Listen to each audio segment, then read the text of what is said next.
This is Jay Michaels, and I'm thrilled to be here with Bill Russell.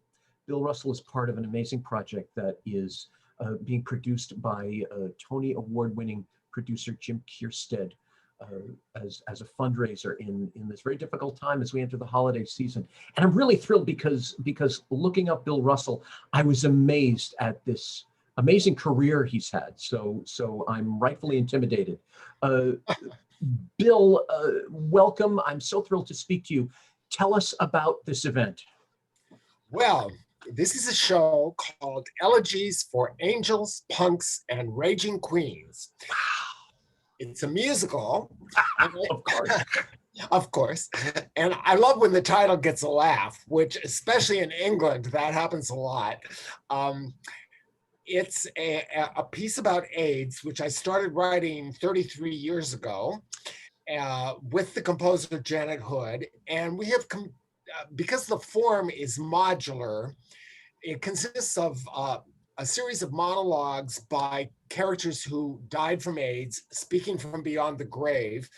And then there are songs, and they represent those living with that loss.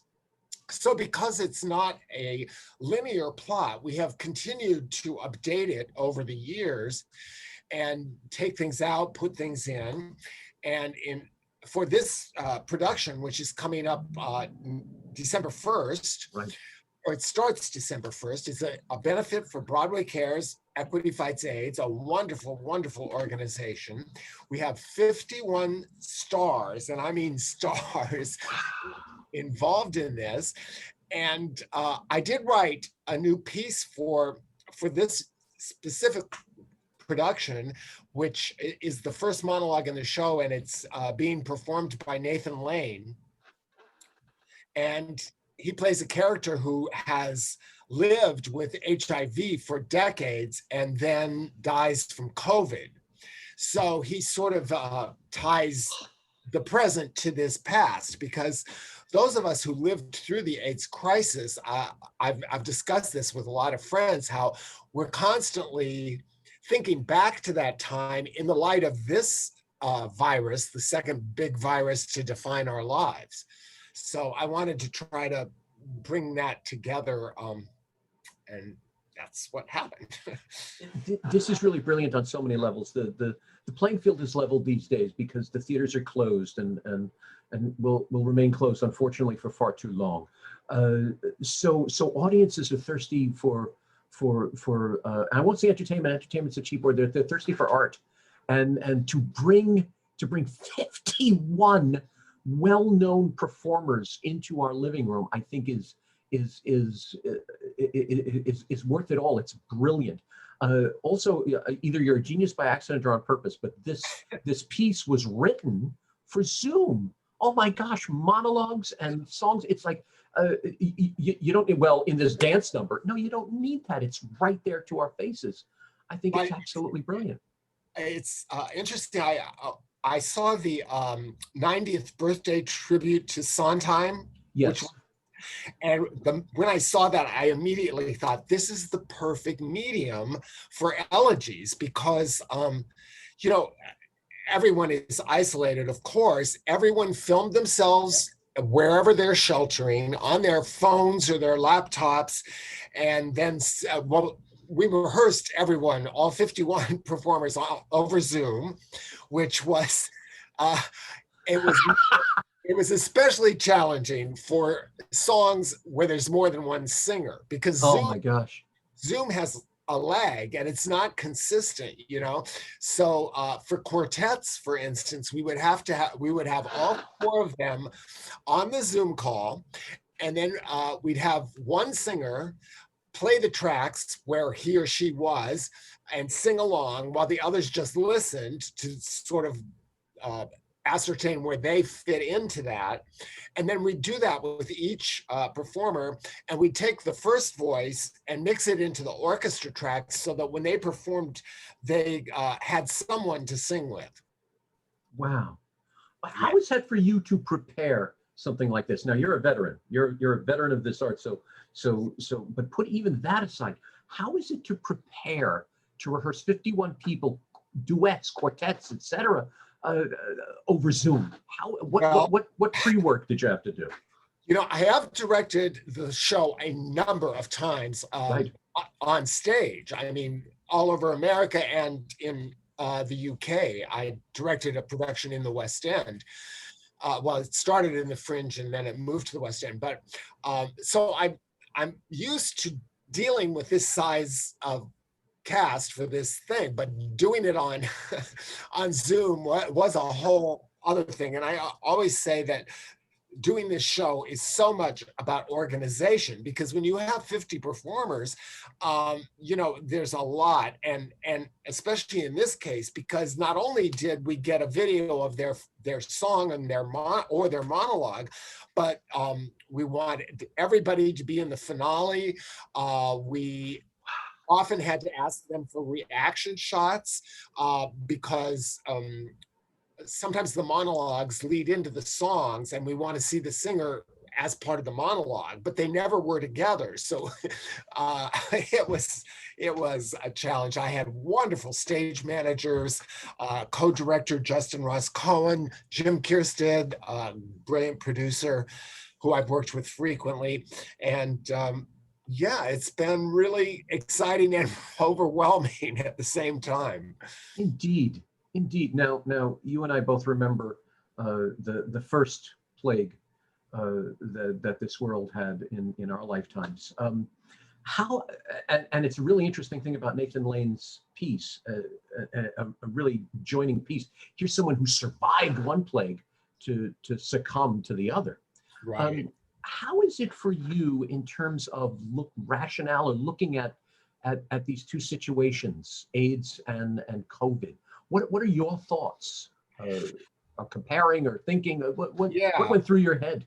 Well, they're not exactly parallel. I mean, AIDS was not nearly as contagious as Corona, but there are so many things that resonate from the AIDS crisis with the COVID pandemic, the denial, the lack of interest from the government. I mean, that was, Anthony Fauci was very heavily involved in the AIDS crisis. So that's a link.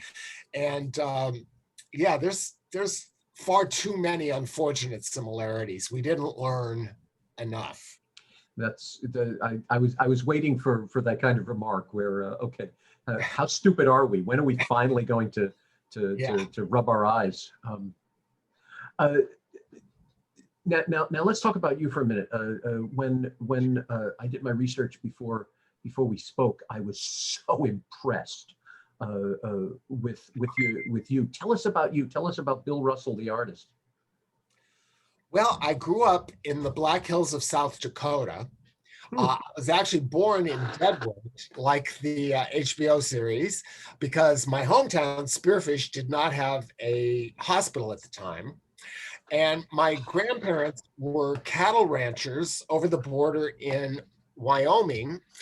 And everybody called my father Cowboy because he was a cowboy. He rode in rodeos. He roped steers in rodeos and stuff, roped calves, actually. And I always felt like a complete freak in that environment, that's hyper macho environment. I was gay. For some reason, I was bitten by the theater bug at a really early age. And South Dakota is not a hotbed of theatrical activity. But even in second grade, I wrote and directed a production of Cinderella starring all my friends, and a lot of kids do that. But I think what was different about me was I talked every teacher in the elementary school into letting class out to come see my show. So I just had this thing. And actually, when I started writing Sideshow, which is based on a true story of Daisy and Violet Hilton, who were the highest paid act in vaudeville history. And they sang, they danced, they played musical instruments, but they were conjoined at the base of the spine.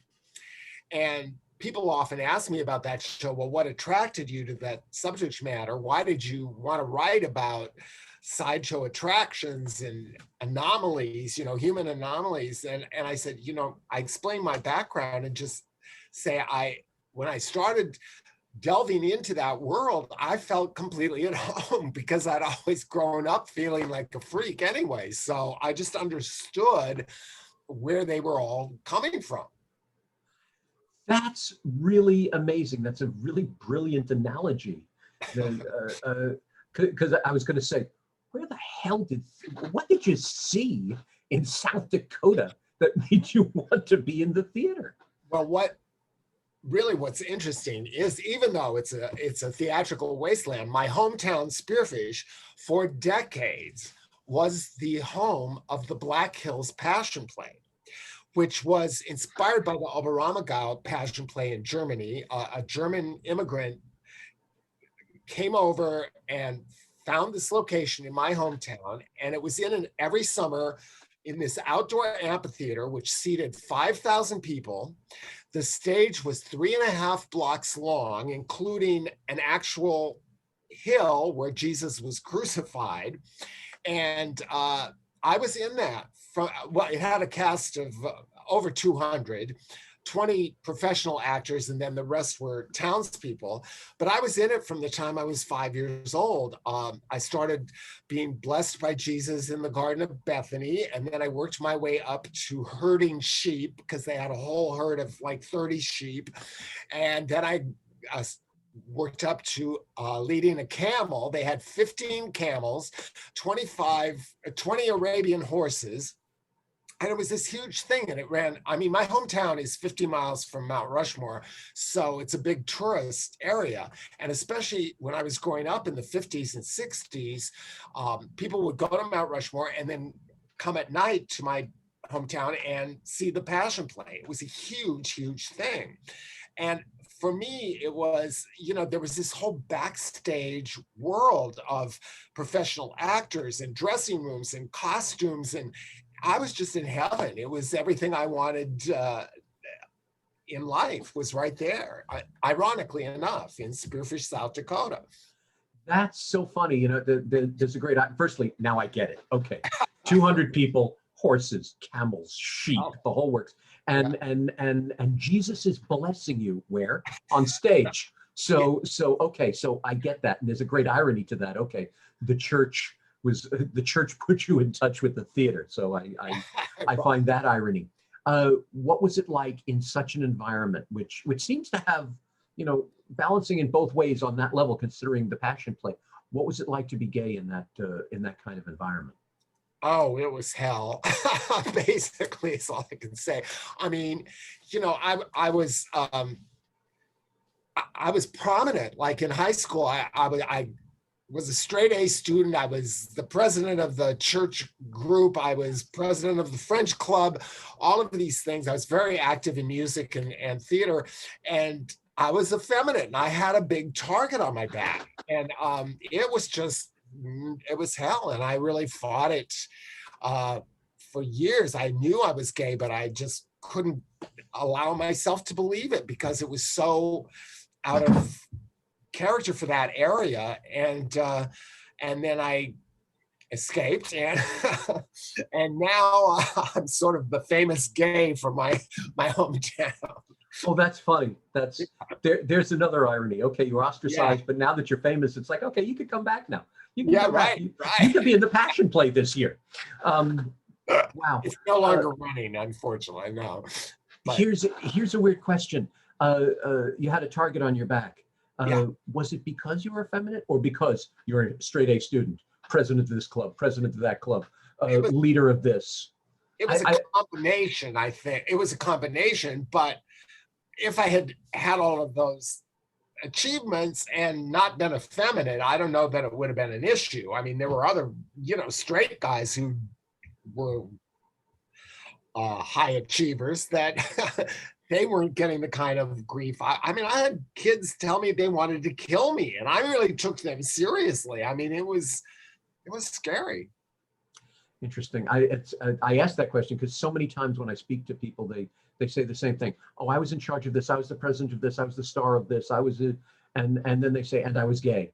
And I think to myself, I'm wondering what put the target on their back. Was it the fact that they were so much brighter? And I use that term in so many ways, above the others, or what? And it's really interesting that you say that. Well, I was achieving stuff, but it wasn't in sports. I had no interest in sports, and that was also a big thing, you know. Yeah. I played football in high school. One day I got tackled, fell in the mud. That was the end of that. For me, my sports career was over. So I get it. Why did you write this piece as monologues? What made you say it needs to be these individual points of light? Why? What was the outcome there? There were two sources of inspiration. One was I started writing this shortly after I saw the unveiling of the Names Project quilt. That was in late 1987 in DC. And for those who don't know, it's one of the great pieces of folk art, I consider it. Yeah. And it was started by Cleve Jones in San Francisco. And anyone could submit a panel for the quilt for someone in honor of someone who died from AIDS. And the only specification were they had to be 6 feet by 3 feet, coffin size. Well, when it was unveiled, it was 1,500 panels on the Washington Mall. And it was just like, you know, and I had friends who were on it. And the last time it was all displayed together, it covered 32 acres. And that was like 92. So they now only display it in sections for specific areas. The other inspiration was I was very familiar with Edgar Lee Masters' Spoon River Anthology, which was published in 1915. It's a series of short free verse epitaphs in the voices of characters who are in this cemetery in the fictional town of Spoon River, Illinois. And they're speaking about their lives from beyond the grave.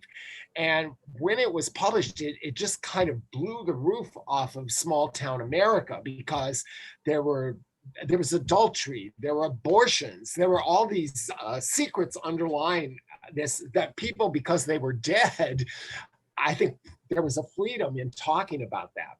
So, and Spoon River was turned into a show in the 1950s off Broadway.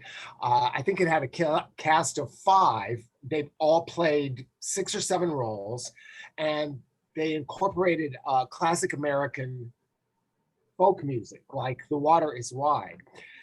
And I was in a production in college, and I directed the production. So I was and I had studied it in high school, actually. So I was very familiar with Spoon River. And I have written free verse for decades. And I was interested in trying a bigger project in that form. And after I saw the quilt, I just thought, oh, I could, this is like, I could do a Spoon River of AIDS. And I just started writing monologues sort of about people I knew, because at that point, AIDS was really encroaching into my circle of friends. And after I had about a dozen monologues, I called Janet Hood, my longtime collaborator, and asked if she'd be interested in writing songs. And she immediately said yes. And here we are, you know, and the rest is history. Years later, and it's still done a lot around the world. You know, when we first did it off Broadway, at that point, off Broadway, that was a cast of 35, and it was extraordinary. It was in the hot white center of the war on AIDS. At the time, we had people in the cast who were covered with lesions, people going to the hospital out of rehearsal. I mean, just, it was amazing. And the response was incredible, but we thought, this will never be done again, because it's just so unlikely. I mean, you go to a producer and say, I've got this great show. And they go, great, oh, tell me about it. Well, it has an enormous cast. It's written in verse, and it's about AIDS. And they're like, where do I sign up? But, you know, somehow it really moved people, and it just kept getting done one way or another. And in fact, 2 years ago, we went to Germany to see this production in Berlin with 77 people in the cast, including stars, television, movie, and stage stars from all over Germany and Austria. And it was just extraordinary. So now it's being licensed in German. It just keeps happening. That's amazing. That's wonderful. And I'm so glad that Spoon River Anthology was one of its foundations. I've always thought that's an amazing piece. It's so underrated. It's so not done enough. I'm so happy to hear you say that. Yes, huge. So my last question, I'm going to ask you about the show in terms of its cast, but my last question to you comes from I'm an avid fan of Bill Maher, and Bill Maher, the political satirist that he is, he speaks off the cuff, and I'm going to almost quote him on this, because this play was written for AIDS, but this play is now totally pungent today, far too much so. Why are we so stupid? Why is this world so stupid that what does it take to make us say, okay, I need to think differently? I know we just have to keep relearning the same lessons. It seems like, those who ignore history are doomed to repeat it, and people ignore history. It's so perplexing to me and distressing to me.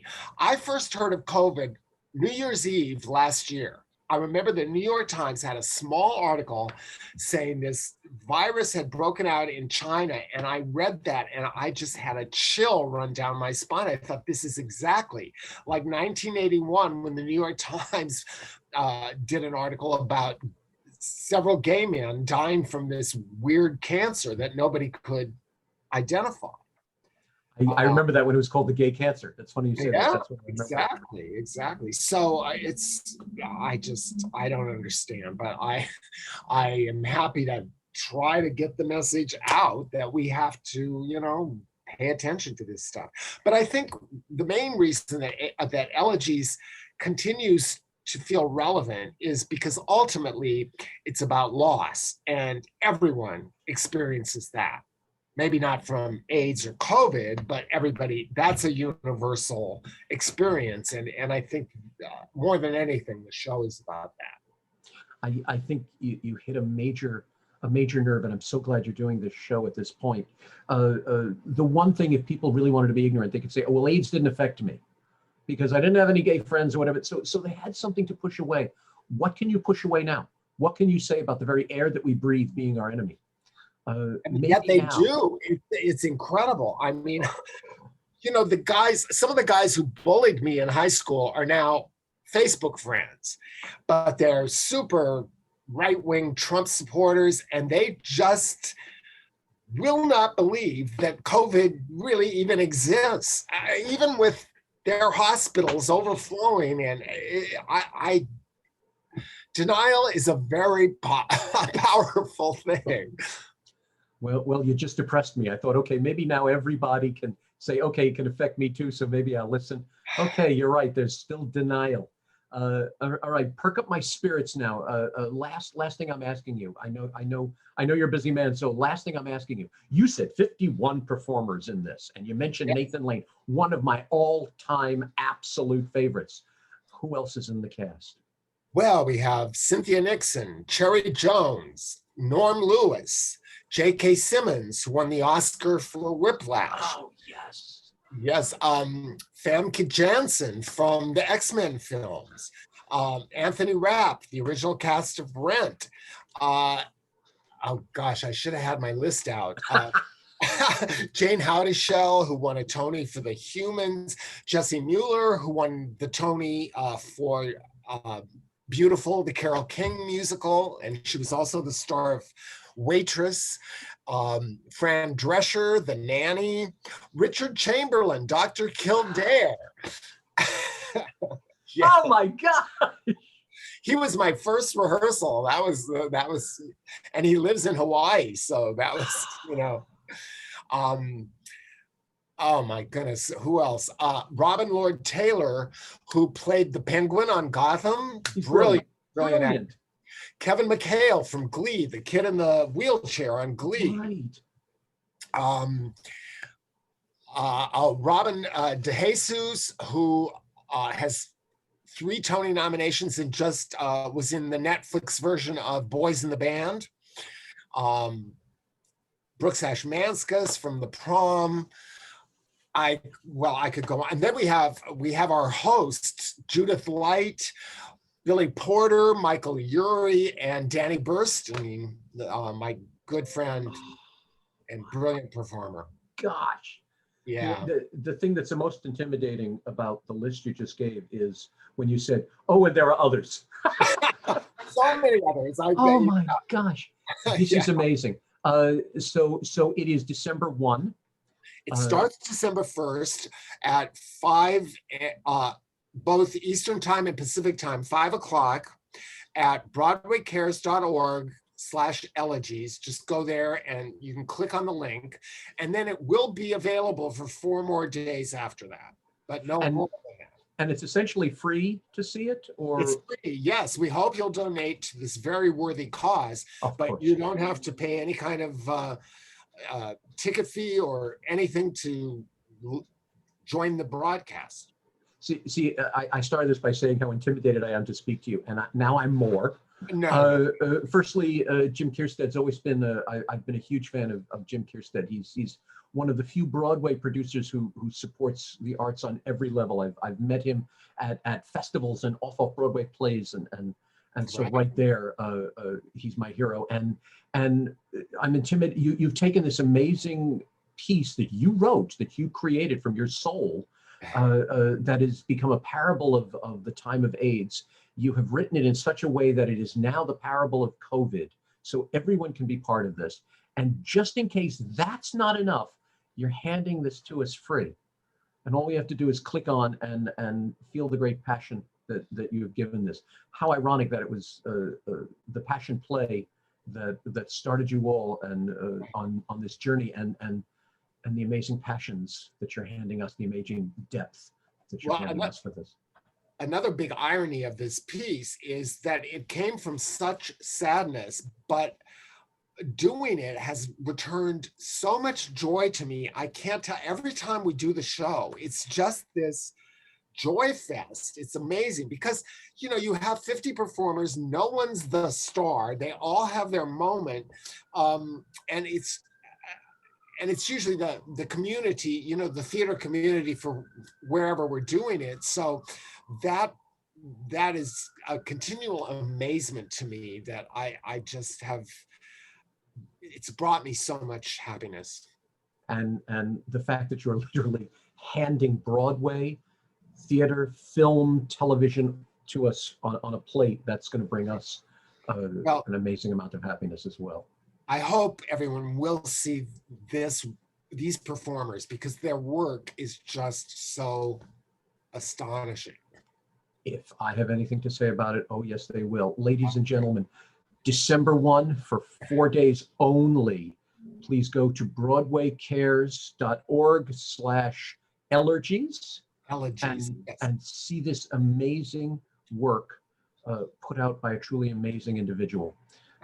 He's conquered his own obstacles with the help of God and camels, and now he brings this amazing work with and he's leveled the playing field again. So you're seeing all of the great Broadway right there in your screen. Bill, it's a pleasure to speak to you. Thank you so much for this project, for what you're doing in the community. And it was just a great chance to get to meet you. Thank you very much. Thank you, Jay. Thanks so much for having me on. Anytime. Here's to this project and many more. Ciao. Okay, bye-bye.